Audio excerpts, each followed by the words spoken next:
Welcome back to Devlog number 2. In the last video, we drove deep into the lore and world building, but today I want to talk about the single most important aspect of a game development, the fun factor. Is the game actually fun to play? I tried to tackle this on my older Mac, but honestly, they ended up having too much liminal space, a lot of walking, not enough actual playing. So I changed my approach. I built a brand new map from scratch based on a Swiss cheese level design concept, the absolute core of Immersive Sims. Right now it's just grey blocks and grid textures, but my top priority is turning this into the full breathing level. The devlog was supposed to be the deep dive into the AI rework and the perk system, but then it hits me. I have all this complex system running, but do they actually talk to each other? How does this game feel when it stops holding your hand, giving you tools, and just says figure it out? That's why I built the testing ground. Please ignore the placeholder UI and the polished text for now. Today there is only one question that matters. Is the game fun? Let's find out. To keep things organized, I'll show you the infiltration first and then what happens inside the facility. Run number 1 is the baseline. The front gate is heavily guarded, but the world is dynamic. Supply trucks have their own routines, and if you time it right, you can just jump into the back and let the enemy drive you right past their own security.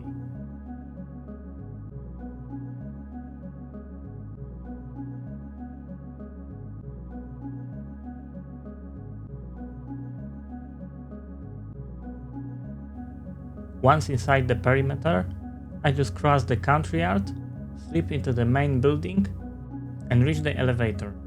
Simple, clean, 0 bullets.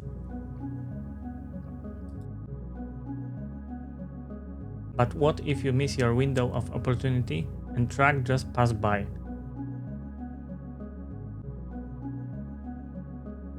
Run number 2. Outside the gate there's protesting crowd. The game features systemic AI. Let's consider that scenario. I go to the parking lot, grab a bottle,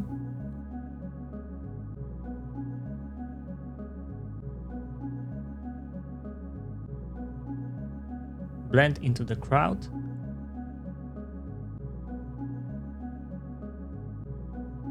then throw it at a guard. The guards retaliate, the protester riot, and an all-out brawl starts. While they are busy fighting each other, I just slip by unnoticed.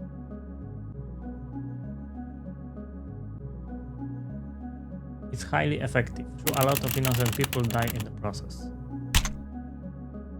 Another approach is for social engineers. Near the main gate, there's a locked side door and a shady corporate guy.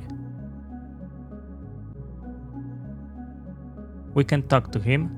He offers me the password, but only if I assassinate his buddy in the club next door. I accept the contract, take out the target,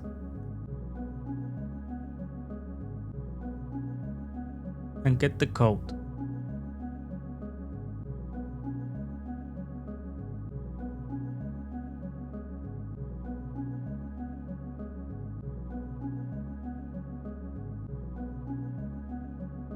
Once inside the security room, I can actually press a button to open the main front gates for myself.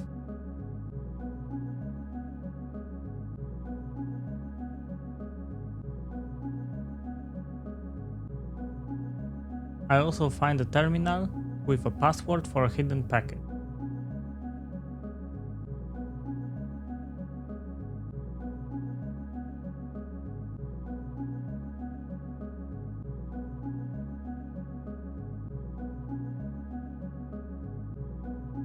Which gets saved to my database for later.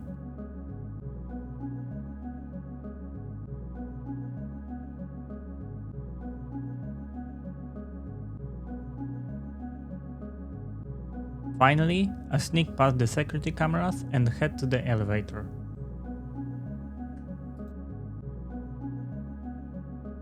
Run number 4. The Ghost. Inside the club, I find the vent in the bathroom leading to the maintenance shaft.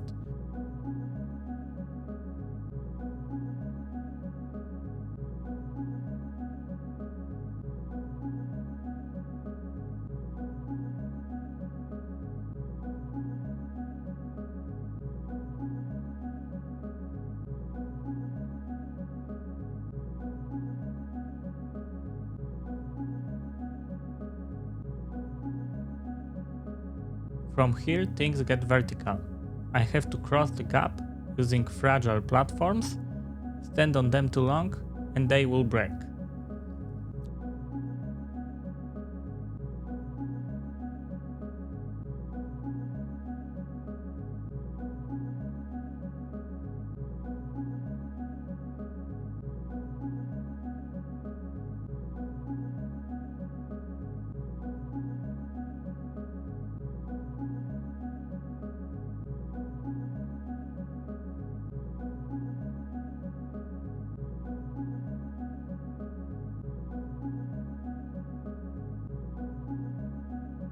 Once I reach the roof, you can actually see the scale of the map. The crowd, the truck, the gates, all functioning below.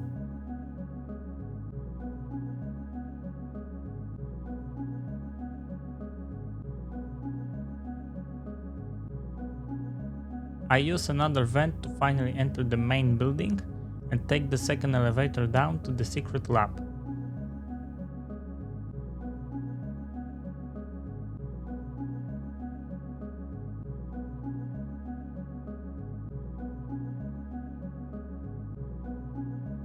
This is phase 2.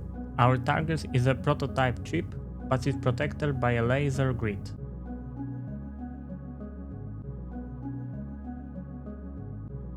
In the tech room, there is a puddle of electrified water. Quick notice, I have a God mode here, otherwise this would kill me. The physics engine allows me to stack boxes to create a safe bridge over the water. Reach the breaker box and pull the plug. This cuts the power to the water and disables the lasers. Target secured, but stacking boxes isn't the only way to solve the lab puzzle. Run number 5 shows environmental exploration. If I climb the water tank columns, I can find a hidden hatch. Opening it drops a ladder into the lower maintenance shaft.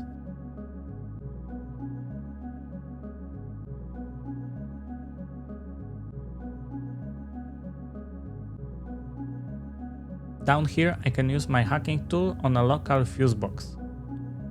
This specifically isolates and cuts the power to the broken wire touching the puddle, allowing me to reach the main switch and disable the laser grid.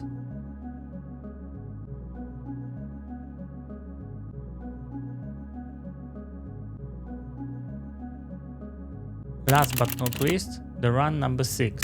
What happens when you just want to go loud?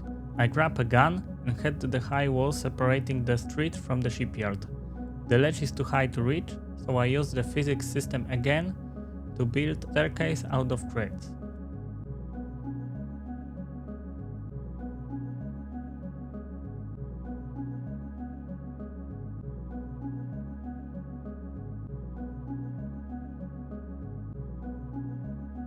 I vault over the wall, drop straight into the heavily guarded zone and open fire. The combat AI immediately reacts. The guards surrounded me in a firefight.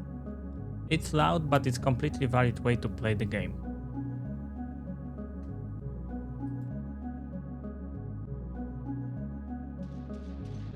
And there you have it, 6 completely different ways to tackle the exact same objective in a grey box environment. My next major goal is to take this exact layout and turn it into a real level, like a playable demo where you can just test these mechanics for yourself. If you want to support me, please wishlist Polemista on Steam. It helps a ton, and as always, thanks for watching, and see you in the next one.